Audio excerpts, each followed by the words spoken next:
toutes et à tous, bienvenue sur EDR Télé pour un nouveau numéro dédié à la résiliation infra-annuelle. Je suis accompagné par Maître Julie Jacotot, avocate associée auprès du cabinet Fromont-Briens. Julie, bonjour. Bonjour Benoît, bonjour à tous. La résiliation infra-annuelle, oui, depuis le 1er décembre 2020, il est possible de résilier une complémentaire santé à tout moment après un an d'engagement, sans frais, sans pénalité pour tout contrat individuel ou collectif. Le législateur a voulu, au travers de cette faculté, améliorer l'accès des soins pour tous les Français, protéger les assurés en leur redonnant une forme de liberté, favoriser la concurrence entre les acteurs sur un segment de marché qui est très très important, tout ça pour donner plus de pouvoir d'achat, tout en simplifiant les démarches pour les assurés de cette nouvelle faculté. Alors, est-ce que cette disposition va-t-elle réellement favoriser la concurrence et fluidifier les démarches?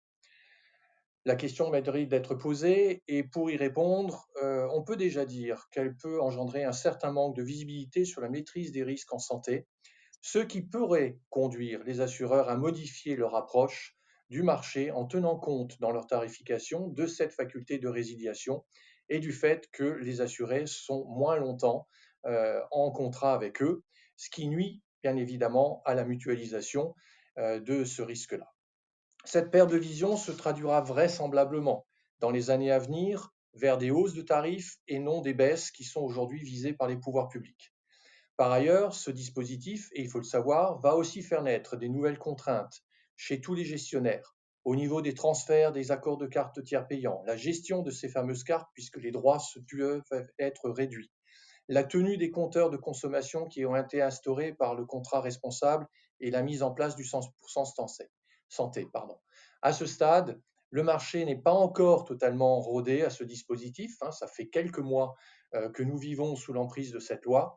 Et pour mieux appréhender le sujet, j'ai demandé donc à Julie d'être à nos côtés.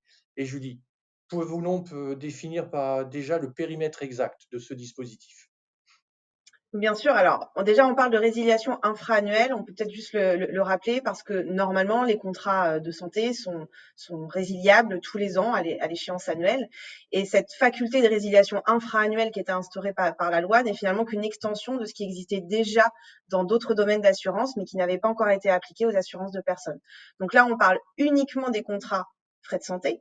On parle des contrats, en effet, qu'ils soient individuels ou collectifs. Et dans les contrats collectifs, on parle aussi bien des contrats à adhésion facultative qu'à adhésion obligatoire.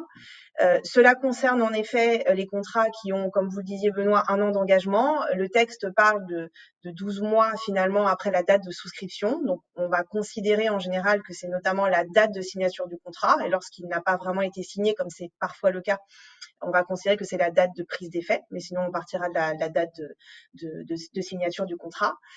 Autre point très important aussi, c'est que c'est une faculté qui appartient uniquement aux souscripteurs du contrat, qu'ils soient individuels ou collectifs, c'est-à-dire que l'organisme assureur, lui, est toujours tenu par les dispositions légales qui lui imposent de résilier à l'échéance annuelle du contrat. Donc cette faculté, elle est vraiment uniquement offerte aux souscripteurs, c'est sous un angle finalement de droit de la consommation et qui est appliquée dans ces hypothèses-là de contrat santé. Sachant que pour les entreprises, il est vrai qu'on avait tendance à se dire au début, quand le dispositif a été adopté et qu'il est rentré en vigueur donc au 1er décembre 2020, que ce serait surtout une faculté utilisée par des personnes qui ont souscrit des contrats individuels, pas forcément au niveau des entreprises qui sont plutôt rodées finalement et qui se calent assez régulièrement sur l'année civile.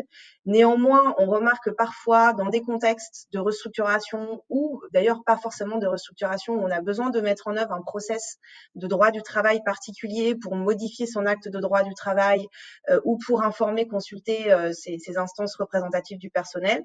Parfois, il est vrai qu'on n'est pas toujours prêt à faire entrer en vigueur les dispositions au 1er janvier d'une année et pour cette raison-là, finalement, la RIA, la résiliation infra-annuelle, sera souvent un outil qui pourra être utilisé par les entreprises. Donc, ce qu'il faut retenir, c'est que lorsque finalement l'entreprise va souhaiter résilier de façon infra-annuelle son contrat, la prise d'effet de ce contrat, ce sera 1 mois plus 1 jour suivant la date d'envoi de sa demande de résiliation. l'organisme assureur ayant l'obligation d'acter finalement de cette résiliation à ce moment-là, sachant néanmoins que pour les entreprises et donc pour le secteur, on va dire, de souscription de contrats collectifs, on a quand même une pratique de place qui tend à se dessiner et qui consiste à considérer que souvent on ira jusqu'à la fin du mois, voire la fin du trimestre, pour acter de la résiliation, car après on est sur des problématiques aussi pratico-pratiques de gestion. Donc ça, c'est sur, on va dire, les modalités de mise en œuvre et les questions que cela pose par rapport au délai. Après, il y a en effet pas mal de problématiques juridiques qui sont soulevées. Parmi elles, on a notamment celle qui se pose de savoir si lorsque j'ai un contrat collectif à adhésion obligatoire qui comporte des options facultatives, bien sûr, l'entreprise a la faculté de résilier son contrat collectif à adhésion obligatoire, mais la question qui se pose, c'est est-ce que les salariés assurés qui ont souscrit des options ont une finalement faculté supplémentaire, individuelle, de résilier les options de façon infra-annuelle. Sur ce point-là, la question est encore en débat car elle n'est pas tranchée par la loi. Elle n'est pas définitivement tranchée par la place, les positions des assureurs étant encore à ce jour partagées, mais c'est une vraie question juridique qui va se poser. Donc c'est une illustration des différentes problématiques que peuvent soulever les nouvelles dispositions en la matière entrées en vigueur depuis la fin de l'année dernière. Bien, merci beaucoup pour ces éléments. Donc, un nouvel outil dont on verra dans la durée si réellement il atteint les objectifs qui lui ont été fixés et s'il fluidifie et s'il règle les problèmes qui ont pu se faire jour effectivement sur l'ensemble du marché de la complémentaire santé. Merci beaucoup Julie pour ces éléments. Très bonne journée à vous tous et à très bientôt. Au revoir. Au revoir.